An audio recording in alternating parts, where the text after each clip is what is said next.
Welcome to Kenton's videos. Enjoy the video. You start by powering the phone off and removing the SIM tray so nothing shifts internally. This prevents short circuits and eases access. Next, apply steady heat, 60 to 80 degrees Celsius, to soften adhesive around the frame because warmed adhesive peels instead of tearing components. Use a suction cup and a thin plastic pick to create an initial gap. Once you have a small opening, slide picks around the perimeter while keeping the device warm and supported to avoid bending the frame.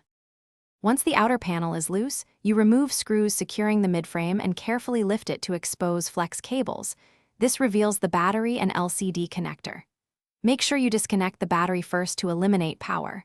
A spudger works well to pop connectors without damage. Then locate the display's flex cable, flip the connector latch, and lift the connector. Slow, even force prevents torn ribbons. If the display is fused to the frame, reapply heat and work small sections until the panel separates cleanly. With connectors free, lift the LCD assembly straight off the housing while supporting fragile edges so you do not crack underlying components. Inspect adhesive and clean residue. You will replace it with pre-cut adhesive strips or 3M tape so the new panel seats properly. Before final sealing, reconnect the display and battery briefly to test touch and image. This prevents resealing a faulty part. If the screen remains black, make sure you reseated the connector, verify the battery is charged, and inspect the flex cable for kinks or tears.